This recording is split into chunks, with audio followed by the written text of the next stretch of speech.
For the seventh consecutive weekend, protesters in Hong Kong gathered on Sunday to demand an independent investigation into excessive police force used during previous demonstrations against the controversial extradition bill. They also demanded the release of protesters who were arrested during previous protests. Protesters marched towards the liaison office, which represents China's Communist Party-led central government within the city. They threw eggs and splattered black ink on China's national emblem in front of the liaison office. Police responded by using tear gas and firing rubber bullets to disperse the crowd. According to organizers, 430,000 people participated in Sunday's march.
It's a very fluid situation on the streets of Hong Kong right now. All these protesters have come well past the area of the sort of official permission for that march, for the pro-democracy march, and they're now having what is an illegal gathering. This is the Chinese central government headquarters. It's been graffitied by protesters, including here referring to President Xi Jinping as a dog. It was always going to call for a tough response, and this is the response. Riot police have come in to clear people out of this area.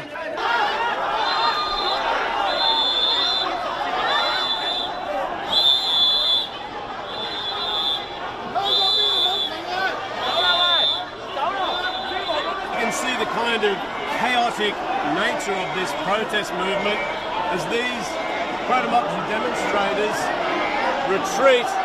They're coming backwards now as the riot police move forward. There's no clear idea of where they're going to go. Just like their demands quite general in terms of freedom and democracy. And we can see now that tear gas is being used to disperse this crowd. And it's what we've now come to expect from Hong Kong every weekend. Now to the massive protests erupting in Puerto Rico overnight. Thousands of people taking to the streets, doubling down on their calls for the governor to resign. The protesters getting support from some of the island's most famous faces. Victor Oquendo was there and joins us now from San Juan. Good morning, Victor. Good morning, Robin. It was a long night and a tense standoff. It finally came to a head when protesters threw fireworks at police behind that barricade. The governor's mansion just about a block away, and the calls for him to resign have never been louder.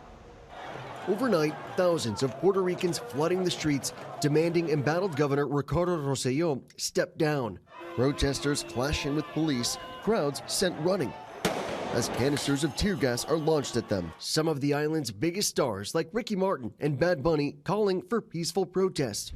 Puerto Rican native Benicio del Toro also lending his support. He's there for the people, put there by the people, so it's very sad. You understand their frustration then? I completely understand their frustration. I'm on the side of the artist. This comes after 5 days of unrest, at times also turning violent. Protesters hurling projectiles, police firing back in response. Do you trust this government? No, not at all. The anger stemming from a leaked group chat between the governor and several top aides. Nearly 900 pages laced with sexist and homophobic language. One aide, in the aftermath of Hurricane Maria, appearing to mock dead bodies piled up at a morgue. In New York, Broadway star Lin-Manuel Miranda marching in solidarity. The unrest has caused Royal Caribbean to divert 2 cruise ships from the island, fearful that demonstrations could escalate. We're in the middle of this march from the Capitol to the governor's mansion. You can hear them chanting, calling for the governor to resign. Several officials have resigned, but Rosselló is defiant, apologizing, but refusing to give up power. The Justice Department here on the island has ordered all 12 people in that group chat to turn over their cell phones. But if you ask the protesters, they'll tell you this is about a lot more than some leaked texts.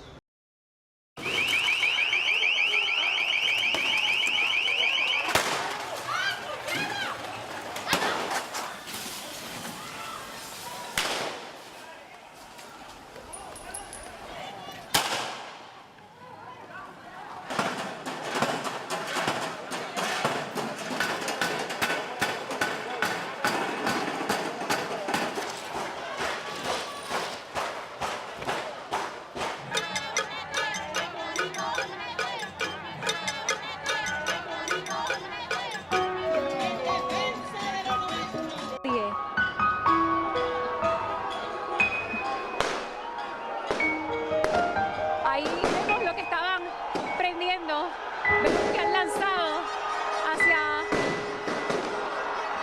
el área donde se encuentran toda la gente. ¡Cuidado ahí!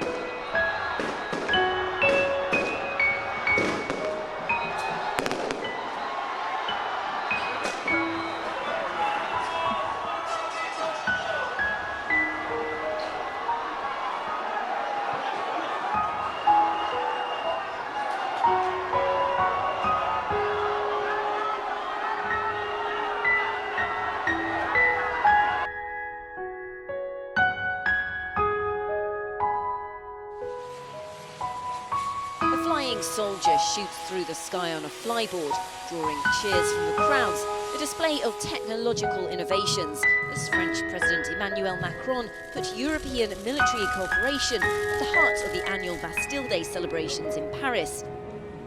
Inspecting over 4,000 members of the armed forces, he's joined by key EU leaders, including Angela Merkel, to mark the storming of the Bastille fortress in Paris in the French Revolution. The German Chancellor said her invitation to attend was a great gesture in the direction of European defence policy.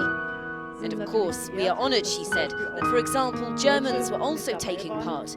And that is why she believes this is a sign of an enhanced European cooperation.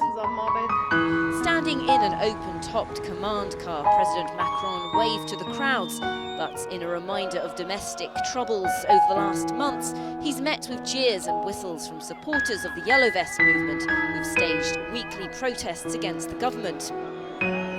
Around 152 protesters were detained as they tried to block the road with metal barricades, threw objects at the police and set bins on fire.